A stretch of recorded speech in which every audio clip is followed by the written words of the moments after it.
আর ১ ঘন্টা পর বাজেট উপস্থাপন করতে যাচ্ছেন অর্থ উপদেষ্টা। বাজেট পর্যালোচনা শুনবো আমরা এনবিআর এর সাবেক চেয়ারম্যান ডক্টর নাসির উদ্দিন আহমেদের কাছ থেকে। আপনাকে স্বাগত আমাদের যমুনা নিউজে।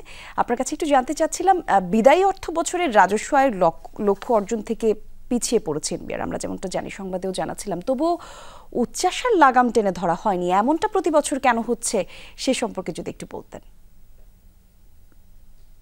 ধন্যবাদ জন্য। তো রাজস্ব আদায় আমার কথা শোনা যাচ্ছে? রাজস্ব আদায় যে এটা হয় সেটা টার্গেটের চেয়ে পিছিয়ে থাকে, এটা হচ্ছে। এবার এখন এটা গ্যাপটা আরো বেশি হয়েছে। তো আপনি তো জানেন যে ইদানিং যে একটা অস্থিরতা এনবিআর এর সৃষ্টি হয়েছে, সেটা একটা অন্যতম কারণ যেটা হচ্ছে। এবং আরো অনেক বিষয় আছে।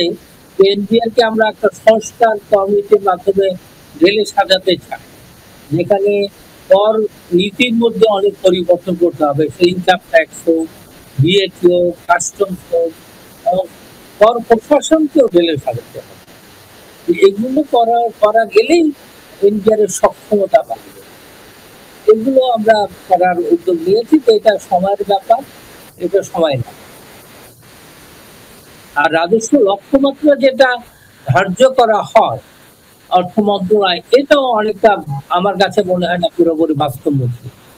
এখানেও অনেক বিষয় বাস্তবকে মাথায় রেখে এটা করা দরকার, সেটা এখানেও গ্যাপ আছে। আচ্ছা, আরো একটি বিষয় জানবার ছিল আপনার কাছে, সেটি হচ্ছে স্থানীয় শিল্প সুরক্ষায় কি ধরনের কাঠামোর প্রয়োজন বলে মনে করছেন এবারের বাজেটে? Thank you. স্থানীয় শিল্প সুরক্ষার ক্ষেত্রে অলরেডি যেসব ব্যবস্থা আছে, যেমন এই যে তারিফের যে প্রোটেকশন আছে, তাই না, এই যে প্রোটেকশন ইম্পোর্ট ক্ষেত্রে যেটা আমরা কম এনে দেশে উৎপাদন করার যে আছে, যেমন বন্ডেড ওয়্যার হাউস ফেসিলিটি, এরকম বিষয়গুলোকে আমরা মাথায় রেখে এক্সপোর্ট প্রমোট করার জন্য বন্ডেড ওয়্যার হাউস ফেসিলিটি, এটাকে আমরা আরো এক্সপ্যান্ড করতে পারি।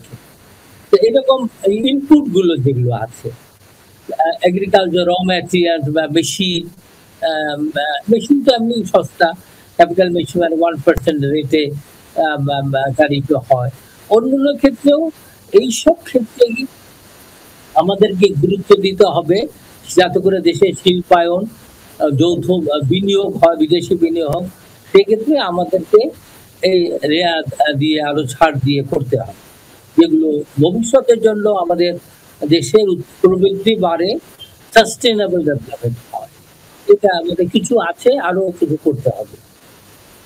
ধন্যবাদ আপনাকে। আরো একটি বিষয় আপনার কাছে জানবার ছিল, রাজস্ব আদায়ের পুরো যে প্রক্রিয়া, সেখানে অটোমেশনের চ্যালেঞ্জগুলি কোথায় সে সম্পর্কে যদি একটু বলতেন।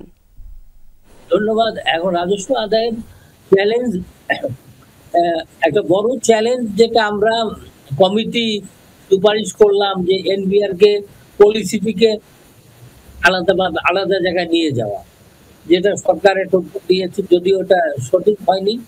তা আমরা এইটা একটা, কারণ একই প্রতিষ্ঠান যদি কর আহরণ এবং নীতি প্রণয়ন করে, তাহলে একটা স্বার্থের সংঘাত হয়। আদায়ের প্রক্রিয়ায় অ্যাটেনশন কম। এখন আদায়ের অনেক সমস্যা হচ্ছে, এটা তো গেল একটা প্রশাসনিক বিষয়। আদায়ের একটা বড় সমস্যা হচ্ছে অটোমেটিক সিস্টেম না হলে আদায় সমস্যা হবে। মানুষ স্বাচ্ছন্দ্য বোধ করে না এই কর দেওয়ার ক্ষেত্রে। এইটা একটা বড়, পুরো অটোমেশন, কাস্টমসে, ইনকাম ট্যাক্সে, ভ্যালু অ্যাডেড ট্যাক্স, এগুলো লাগবে। আর একটা আইনগত অনেক বিষয় আছে, ইনকাম ট্যাক্সের আইনের মধ্যে অনেক জটিলতা আছে, কাস্টমসও এরকম আছে, ভিএটিতেও আছে, ভিএটির অনেকগুলো রেট আছে, ইনকাম ট্যাক্সের কর্পোরেট অনেকগুলো রেট আছে।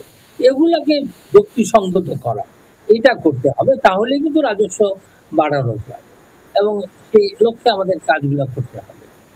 আমরা অলরেডি কিছু সাজেশন আমরা করেছি, তবে এগুলো সময় লাগবে, তাৎক্ষণিক হবে না।